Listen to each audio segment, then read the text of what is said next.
नमस्कार। बुलेटिन में आपका बहुत बहुत स्वागत है। मैं हूं आपके साथ दीपिका ओझा। चलिए बुलेटिन की शुरुआत करते हैं बड़ी खबर के साथ। लखनऊ से बड़ी और अहम जानकारी सामने आ रही है। आपको बता दें कि सीएम योगी आदित्यनाथ आज मध्य प्रदेश के दौरे पर रहेंगे। एमपी चुनाव से पहले मुख्यमंत्री योगी आदित्यनाथ का ये दौरा है। उज्जैन और इंदौर का दौरा करेंगे सीएम योगी। बाबा महाकाल के दर्शन कर आशीर्वाद भी लेंगे। इसके साथ ही साथ सीएम योगी कई अन्य कार्यक्रमों में भी शिरकत करेंगे। देवी अहिल्याबाई होलकर की प्रतिमा में माल्यार्पण करेंगे और श्रीनाथ मंदिर में ध्वज स्तंभ का लोकार्पण कार्यक्रम में भी जाएंगे। तो बड़ी जानकारी जहां पर सीएम योगी आदित्यनाथ आज मध्य प्रदेश के दौरे पर रहने वाले हैं। इंदौर और उज्जैन पहुंचेंगे सीएम। एमपी चुनाव से पहले मुख्यमंत्री योगी आदित्यनाथ का ये दौरा काफी ज्यादा अहम रहने वाला है। बाबा महाकाल के दर्शन करेंगे, साथ ही साथ आशीर्वाद भी लेंगे। तो एमपी चुनाव से पहले मुख्यमंत्री योगी का एमपी दौरा, उज्जैन और इंदौर का दौरा करेंगे सीएम योगी। बाबा महाकाल के दर्शन कर आशीर्वाद भी लेंगे। तो सीएम योगी कई अन्य कार्यक्रमों में भी शिरकत करेंगे। देवी अहिल्याबाई होलकर की प्रतिमा पर माल्यार्पण भी करेंगे एमपी दौरे पर, और इसके साथ ही साथ श्रीनाथ मंदिर में ध्वज स्तंभ के लोकार्पण कार्यक्रम का भी हिस्सा बनेंगे। सीएम योगी आदित्यनाथ आज मध्य प्रदेश के दौरे पर रहने वाले हैं।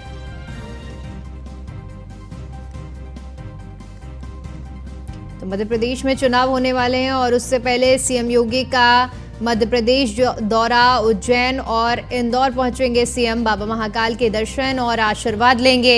इसके साथ ही साथ कई अन्य कार्यक्रम हैं जिनमें सीएम योगी शिरकत करेंगे। देवी अहिल्याबाई होलकर की प्रतिमा पर माल्यार्पण करेंगे और श्रीनाथ मंदिर में ध्वज स्तंभ का लोकार्पण कार्यक्रम में भी जाएंगे।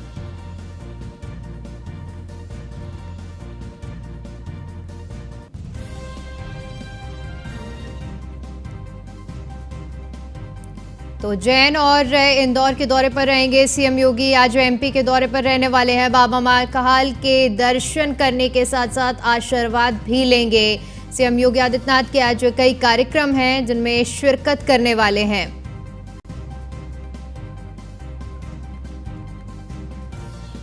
स्कंदता हमारी संवाददाता सीधा जुड़ गई हैं। स्कंदता, आज सीएम योगी का मध्य प्रदेश का दौरा है। मध्य प्रदेश में चुनाव हैं और ऐसे में उससे पहले सीएम योगी पहुंचने वाले हैं। कई लिहाज से ये दौरा अहम माना जा रहा है। जी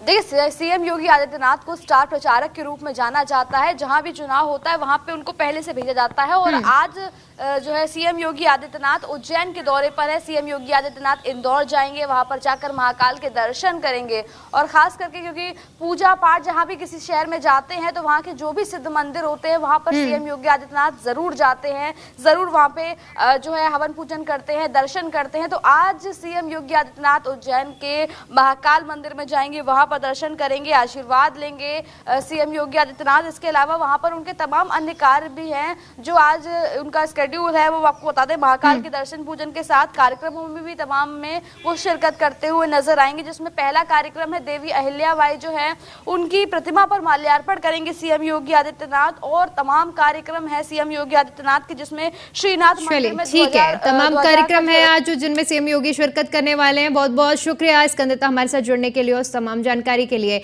चलिए अगली खबर का रुख करते हैं। वाराणसी से अहम जानकारी सामने आ रही है जहां पर ज्ञानवापी मामले में आज सुनवाई होनी है। मां श्रृंगार गौरी के नियमित दर्शन पूजन की मांग को लेकर सुनवाई हो रही है। एएसआई सर्वे में मिले सबूतों के संरक्षण की भी मांग की गई है। सोमवार को मुस्लिम पक्ष ने आपत्ति दर्ज कराई थी। 4 महिला वादिनी ने जिला कोर्ट में आवेदन किया था और इसी को लेकर आज मामले की सुनवाई होनी है। तो बड़ी जानकारी वाराणसी ज्ञानवापी मामले से जुड़ी हुई आपके साथ साझा कर रहे हैं, जहां पर मां श्रृंगार गौरी के नियमित दर्शन पूजन की मांग को लेकर आज एक बार फिर से सुनवाई होनी है। एएसआई सर्वे में मिले सबूतों के संरक्षण की भी मांग की जा रही है। बताते चले कि सोमवार को मुस्लिम पक्ष ने आपत्ति दर्ज कराई थी। 4 महिला वादिनी ने जिला कोर्ट में आवेदन किया था। तो एएसआई सर्वे में मिले सबूतों को लेकर मांग की जा रही है। वहीं हमारे संवाददाता अमन शुक्ला वाराणसी से हमारे साथ जुड़ गए हैं। जी अमन, एक बार फिर से आज सुनवाई होने जा रही है, क्या कुछ ज्यादा अपडेट, क्या जानकारी आपके पास? देखिए, मैं आपको बता दूं कि जैसा कि हर बार जो कोर्ट अजय कृष्ण विशेषर जो माननीय न्यायाधीश जो है उनकी अदालत में 2 बजे से सुनवाई चालू होती है। और जी। ये जो आज मुख्य सुनवाई मानी जा रही है, क्योंकि हिंदू पक्ष की तरफ से जो पिछले बार पर्चा दाखिल किया गया था कि गैर हिंदू पक्ष धर्म को अंदर जाने प्रवेश न किया जाए, उसके बाद जो एएसआई सर्वे में एएसआई जो पुरातत्व विभाग सर्वेक्षण जो वहां पे सर्वे कर रहा है, उसमें जो सबूत मिल रहे हैं उसको सुरक्षित रखा जाए, कोई मतलब गैर हिंदू धर्म वहां पे जाके उसको नुकसान ना पहुंचाए।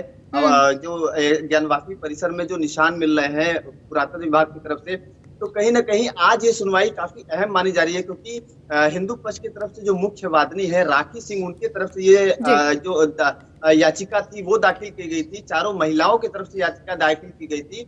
इसमें मुख्य माना जा रहा है कि जो गैर हिंदू पक्ष का ज्ञानवापी परिसर में जाना मना है, उसके लिए ये चीज जो है, इस पे ये सुनवाई पे काफी अहम निगाहें पूरे देश की टिकी हुई है, काशी की नहीं पूरे देश की मानी जा रही है। क्योंकि ये जो राखी सिंह की तरफ से जब दाखिल किया गया था तो पूरे देश की भी निगाह इस पर टिकी हुई थी कि राखी सिंह आज जो पर्चा दाखिल करने वाली है, इसमें क्या निकल के सामने आता है। और 13 तारीख की तारीख पड़ी थी, तो आज वो 13 तारीख है, 2 बजे सुनवाई चालू होगी और 4 बजे जो है शाम को फैसला आएगा। तो कहीं ना कहीं देखना रहेगा कि हिंदू पक्ष कैसे डिफेंड करता है। वहां पे मुस्लिम पक्ष भी रहेगा, मुस्लिम पक्ष भी वहां पे। तो कहीं ना कहीं 4 बजे जो फैसला निकल के आएगा वो पूरे देश के सामने आएगा। 4 बजे पूरे देश की निगाह टिकी रहेगी। बिल्कुल बहुत अहम होने जा रहा है ये फैसला 4 बजे, जैसे कि आप जिक्र कर रहे हैं कि सभी की निगाहें इस फैसले पर रहने वाली हैं। बहुत बहुत शुक्रिया अमन, आपका हमारे साथ जुड़ने के लिए और तमाम जानकारी के लिए। चलिए रुक करते हैं, प्रयागराज से खबर सामने आ रही है जहां पर बार काउंसिल ऑफ यूपी का फैसला आज से 14 सितंबर तक स्ट्राइक पर रहेंगे अधिवक्ता। लाठीचार्ज के विरोध में स्ट्राइक पर रहेंगे। अदालतों में 2 दिन तक कोई भी कामकाज नहीं होगा। तो 12 तारीख तक पहले काम ठप था और उसके बाद अब फिर से तारीख बढ़ चुकी है और अब फिर से 2 दिनों तक कोई भी न्यायिक कामकाज नहीं होगा। ये फैसला लिया गया है। लाठीचार्ज के विरोध पर लगातार ये प्रदर्शन जारी है। स्ट्राइक की तारीख बढ़ा दी गई है। बार काउंसिल ऑफ यूपी ने यह फैसला लिया है, जिसके तहत आज से लेकर अब 14 सितंबर यानी कि 2 और दिन का समय लगेगा। अब स्ट्राइक पर रहेंगे अधिवक्ता। लाठीचार्ज के विरोध में ये अधिवक्ता विरोध कर रहे हैं और स्ट्राइक पर हैं। अपनी मांगों को लेकर जब तक पूरी नहीं की जाती है तब तक प्रदर्शन जारी रखने की बात कही जा रही है। लगातार तारीखें बढ़ती जा रही हैं, लेकिन अधिवक्ताओं का प्रदर्शन खत्म होने का नाम नहीं ले रहा है। वहीं इसी खबर पर ज्यादा जानकारी के साथ हमारे संवाददाता विकास मिश्रा हमारे साथ जुड़ गए हैं। जी विकास, लगातार तारीखें बढ़ती जा रही हैं, 2 दिन का समय अब फिर से बढ़ चुका है, अधिवक्ता काम पर वापस आने का नाम नहीं ले रहे हैं।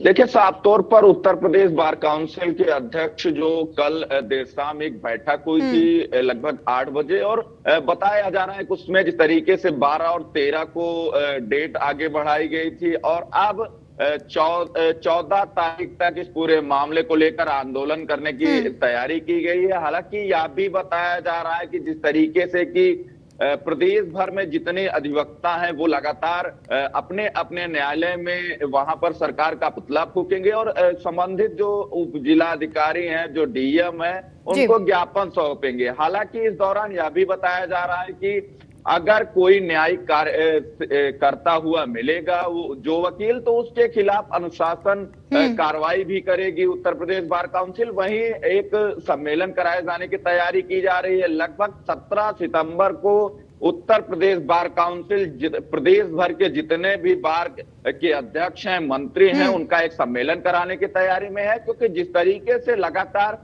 हापुड़ की घटना का एक बड़ा रूप लेने की तैयारी की जा रही है, अभी तक उनकी मांगे नहीं मानी गई। ऐसा जो बार काउंसिल आप उत्तर प्रदेश और उनके जो अध्यक्ष हैं, अनुराग पांडे अध्यक्ष हैं, तमाम जो पदाधिकारी हैं, जो बार के से जुड़े हुए लोग हैं, वो लगातार यही कह रहे हैं। लेकिन अब जिस तरीके से आंदोलन में तेजी लाने की तैयारी कर रहा है उत्तर प्रदेश बार काउंसिल, वहीं एक यह भी जानकारी मिली थी कि लखनऊ के विधानसभा भवन पर भी लोग जो अधिवक्ता हैं उनकी आंदोलन करने की एक तैयारी की जा रही है। हालांकि इस पूरे मामले पर जिलाधिकारी लखनऊ से अनुमति मांगी गई है, लेकिन अब देखने वाली बात होगी कि अधिवक्ताओं के प्रोटेस्ट के लिए जिलाधिकारी लखनऊ की अनुमति मिलती है या नहीं। जी बिल्कुल विकास, देखिए जिस तरह से लगातार तारीखें बढ़ती जा रही हैं और सभी लोग देख रहे हैं, हापुड़ से घटना की शुरुआत होती है, मामला लखनऊ तक पहुंचता है, प्रदेश के अन्य क्षेत्रों तक पहुंचता है, यानी कि कुल मिलाकर देखा जाए इतने दिन होने के बाद भी अब ये जो मामला है वो ठंडा होता नजर नहीं आ रहा है।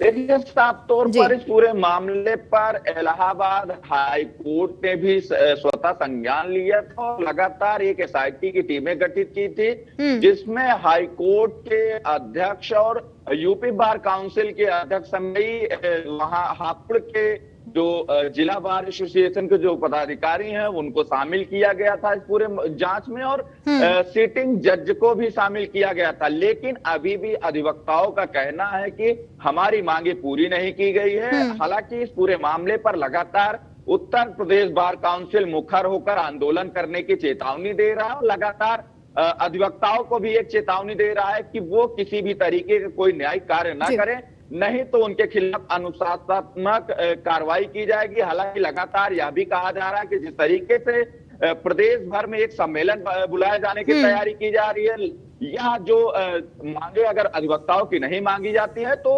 साफ तौर पर यही कहा जा सकता है कि आंदोलन और तेजी के साथ चलने की तैयारी की गई है। जी बिल्कुल विकास, देखिए लगातार जिस तरह प्रदर्शन जारी है, ऐसे में जब अधिवक्ता अपनी मांगों से पीछे नहीं हट रहे हैं, मांगे रखना जायज सी बात है, लेकिन कहीं ना कहीं अधिवक्ताओं को ये भी सोचना चाहिए कि इससे आम जनता का नुकसान हो रहा है।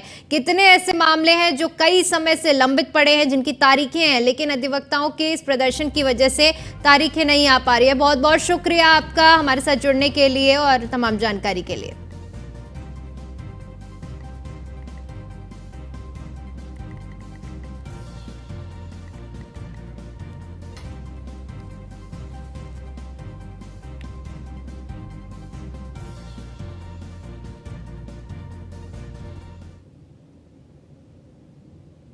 चलिए अगली खबर का रुख करते हैं। यूपी के सभी मुख्य विकास अधिकारियों की बैठक होने जा रही है। इस बैठक की अध्यक्षता डिप्टी सीएम केशव प्रसाद मौर्य करेंगे। बैठक के बाद प्रेस कॉन्फ्रेंस करेंगे डिप्टी सीएम। आज दोपहर 12 बजे ये बैठक होने वाली है। योजना भवन में बैठक आयोजित की जाएगी। तो बड़ी जानकारी, जहां पर यूपी के सभी विकास अधिकारियों की बैठक होने जा रही है। बैठक खुद डिप्टी सीएम केशव प्रसाद मौर्य की अध्यक्षता में होगी। बैठक के बाद डिप्टी सीएम प्रेस कॉन्फ्रेंस करेंगे और सभी जानकारी साझा करेंगे। दोपहर 12 बजे योजना भवन में बैठक आयोजित की जानी है। तो डिप्टी सीएम केशव प्रसाद मौर्य की अध्यक्षता में बैठक होने वाली है। बैठक के बाद प्रेस कॉन्फ्रेंस करेंगे डिप्टी सीएम केशव प्रसाद मौर्य। आज दोपहर 12 बजे योजना भवन में ये बैठक होगी और बैठक के बाद ही डिप्टी सीएम प्रेस कॉन्फ्रेंस करेंगे। यूपी के सभी मुख्य विकास अधिकारियों की बैठक। वहीं लखनऊ, आगरा और वाराणसी में बनेंगी यूनिटी मॉल। केंद्र सरकार के यूपी को 3 यूनिटी मॉल देने के बाद अब काम शुरू हो गया है। लखनऊ में के अवध शिल्पग्राम में बनेगा यूनिटी मॉल। यूनिटी मॉल के जरिए मेक इन इंडिया यानी कि ओडीओपी प्रयासों को बढ़ावा दिया जाएगा। तो एक और पहल की गई है, जहां पर ओडीओपी को बढ़ावा देने के लिए यूनिटी मॉल के जरिए मेक इन इंडिया ओडीओपी प्रयासों को बढ़ावा देने की ये पहल लखनऊ, आगरा और वाराणसी में यूनिटी मॉल बनाने जा रहे हैं। केंद्र सरकार के यूपी को 3 यूनिटी मॉल देने के बाद अब काम शुरू हुआ है। तो लखनऊ के अवध शिल्पग्राम में यूनिटी मॉल बनेगा। इसी खबर पर ज्यादा जानकारी के साथ हमारे संवाददाता एसके वाजपेयी लखनऊ से सीधा हमारे साथ जुड़ गए हैं। जी एसके, लखनऊ, आगरा और वाराणसी को बड़ी सौगात मिलने वाली है, यानी कि ओडीओपी को बढ़ावा देने के लिए यूनिटी मॉल अब शुरू होने जा रहे हैं। बिल्कुल निश्चित तौर पर, क्योंकि अगर हम देखें तो केंद्र सरकार की ओर से उत्तर प्रदेश को 3 यूनिटी मॉल दिए गए हैं, जिसमें आगरा, लखनऊ और वाराणसी का नाम है, जिसके जरिए कोशिश होगी कि उत्तर प्रदेश के ओडीओपी उत्पादों को इन यूनिटी मॉल के जरिए प्रदर्शित किया जाएगा। हालांकि वहां पर बहुत सारी अन्य सुविधाएं भी रहेंगी। सबसे बड़ी बात होगी कि मेक इन इंडिया के जो प्रोडक्ट्स हैं उनको बढ़ावा देने के लिए यूनिटी मॉल्स बनाए जाएंगे और कोशिश होगी कि मल्टीनेशनल कंपनियों की तर्ज पर जो ओडीओपी उत्पाद लगातार आगे बढ़ रहे हैं उनको वैश्विक स्तर पर पहुंचाने के लिए इन यूनिटी मॉल का प्रयोग किया जाए। यही एक वजह है कि केंद्र सरकार की तरफ से 3 यूनिटी मॉल उत्तर प्रदेश को दिए गए हैं। उत्तर प्रदेश सरकार की तरफ से भी जगह को चिन्हित करने, डीपीआर तैयार करने, साथ ही यूनिटी मॉल को ऐसे तरीके से बनाने ताकि वहां पर बाहर से आने वाले पर्यटक भी पहुंच सके और जो उत्तर प्रदेश के उत्पाद हैं या जो मेक इन इंडिया के प्रोग्राम के जरिए आगे बढ़ाए जा रहे हैं उनको भी आगे बढ़ने का इन यूनिटी मॉल के जरिए मौका मिले। ठीक है, इसके बहुत बहुत शुक्रिया आपका हमारे साथ जुड़ने के लिए, इस पूरी तमाम जानकारी के लिए।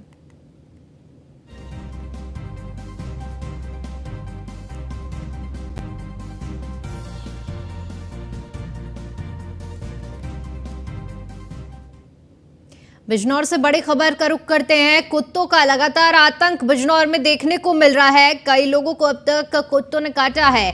2 बच्चों समेत 6 लोगों को कुत्तों ने जख्मी किया है, जिसमें से घायल बच्चे में एक 2.5 और दूसरा 5 साल का बताया जा रहा है। सीएचसी और पीएचसी में दोनों का ही इलाज जारी है और उनको उसके बाद अफजलगढ़ मोहल्ला गौहर अली खां की ये पूरी घटना बताई जा रही है, जहां पर लगातार कुत्तों का आतंक देखने को मिल रहा है। और इस बार कुत्तों ने एक 2.5 साल के बच्चे को और दूसरे 5 साल के बच्चे को अपना शिकार बनाया है। दोनों ही बच्चे काफ़ी ज़्यादा जख्मी हैं। बताया जा रहा है कि इलाज के लिए उन्हें सीएचसी और पीएचसी भेजा गया है। कुल अब तक 6 घटनाएं सामने आ चुकी हैं। 6 लोगों को कुत्तों ने जख्मी किया है। तो इसी बीच एक और मामला सामने आ रहा है, जहां पर कुत्तों का लगातार आतंक देखने को मिल रहा है। 2 बच्चे जिनकी उम्र 2.5 साल और एक की 5 साल बताई जा रही है, जिनको इलाज के लिए सीएचसी और पीएचसी भेजा गया है। अफजलगढ़ मोहल्ला गौहर अली खां की ये पूरी घटना है। वहीं इसी खबर पर ज्यादा जानकारी के साथ हमारे संवाददाता फैजल हमारे साथ जुड़ गए हैं। जी फैजल, लगातार बिजनौर में कुत्तों का आतंक देखने को मिल रहा है, क्या कुछ स्थिति बनी हुई है, क्या कोई कदम उठाए जा रहे हैं? देखिए, बिल्कुल मैं आपको अगर बात की जाए कुत्तों का आतंक की, तो पूरे जिले में लगातार कुत्तों का आतंक देखने को मिल रहा है। लेकिन आतंक आज इस कदर हो गया कि एक ही जगह, एक ही तहसील में 6 लोग जब घायल हुए, जब प्रशासन की आंख खुली और आंख खुलने के बाद प्रशासन अब उन्हें पकड़ने का काम कर रहा है। लेकिन कहीं ना कहीं ये बड़ी लापरवाही बताई जा सकती है, क्योंकि गाजियाबाद में जो बच्चा की मौत हुई है उस लापरवाही को देखने के बाद प्रशासन अलर्ट था और अलर्ट मोड के बाद इतनी बड़ी लापरवाही की गई। लापरवाही है 6 लोग एक साथ घायल होना, तो कहीं ना कहीं प्रशासन की लापरवाही और प्रशासन अब काम करता नजर आ रहा है। लेकिन बिजनौर में अगर बात की जाए कुत्तों की, तो लगातार हर तहसील में, जिले की हर तहसील में बड़े स्तर पर कुत्ते हैं। उन्हें ना तो पकड़ा जाता, ना उनका इलाज कराया जाता, ना उनके रेबिस के इंजेक्शन लगाया ताकि वो काटे तो नुकसान ना हो। तो कहीं ना कहीं बहुत बड़ी लापरवाही है। अब हमारे चैनल के माध्यम से मैं एक संदेश देना चाहता हूँ जिला प्रशासन को, कि प्रशासन अगर खबर देख रहा हो तो तत्काल प्रभाव जो भी काम है वो करे, तत्काल प्रभाव इन्हें पकड़े और छोड़े। जी बिल्कुल फैजल, जिस तरह से देखिए अभी भी खबर सामने आ रही है, 2.5 साल का मासूम और 5 साल के मासूम कुत्ते का शिकार बने हैं। अभी उन बच्चों की अगर स्थिति की बात की जाए तो किस तरह की उनकी स्थिति बनी हुई है? स्थिति तो फिलहाल गंभीर बताई जा रही है। 2 बच्चे जो बताए जा रहे हैं वो बहुत गंभीर हालत बताई जा रही है। फिलहाल जब हमारी डॉक्टर से बात हुई तो डॉक्टर का कहना है कि अब उनकी हालत सही है, क्योंकि उन्हें इंजेक्शन लगा दिए गए, इलाज में तुरंत दे दिया गया, क्योंकि 72 घंटे के अंदर अंदर इंजेक्शन लगने होते हैं। तो कहीं ना कहीं अभी फिलहाल उनकी जान बचने का कारण यही है कि 72 घंटे के अंदर रेबीज का इंजेक्शन लग गया। लेकिन अगर वो बच्चे ना बड़े होते और ना बता पाते तो कहीं ना कहीं खतरे के अंदर थे, और 72 घंटे के बाद अगर इंजेक्शन नहीं लगता है तो जिंदगी मौत का सामना करना पड़ता है। इतनी बड़ी लापरवाही भी हो सकती है। बिल्कुल फैजल, बहुत ज़रूरी हो जाता है कि सड़कों पर जब आवारा कुत्ते घूमते हैं तो उनका वैक्सीनेशन कराया जाए, ताकि जो आम लोग सड़कों से गुजर रहे हैं वो इनका शिकार ना बने। क्या इसके लिए लगातार जिस तरह से मुहिम भी चलाई जाती है, क्या अब कोई प्रमुखता से मुहिम चलाने की बात चल रही है? देखिए, अभी बात की जाए, हमारे यहाँ जो डीएम आए हैं अंकित अग्रवाल, वो उन्होंने अभी चार्ज लिया है, तो उन्हें एक तो ये नहीं पता कि जिले में क्या क्या लापरवाही है। स्वास्थ्य विभाग को लेकर हर लापरवाही जो भी उनके सामने आ रही है तत्काल एक्शन भी ले रहे हैं, मामले में तो तत्काल जांच भी कर रहे हैं, और जैसा भी हो रहा है उसको कर रहे हैं। लेकिन मैं उनका अनुरोध करना चाहता हूँ, क्योंकि हकीकत यही है, खबर के माध्यम से आँख खुलती है प्रशासन की, तो प्रशासन कहीं ना कहीं काम करे, और काम करेगा तभी कहीं ना कहीं जनता का फायदा होगा। ठीक है फैजल, बहुत बहुत शुक्रिया आपका हमारे साथ जुड़ने के लिए और इस तमाम जानकारी के लिए। चलिए फिलहाल के लिए इस बुलेटिन में इतना ही। बाकी तमाम बड़ी खबरों के लिए बने रहिए हमारे साथ, देखते रहिए न्यूज़ 1 इंडिया। नमस्कार।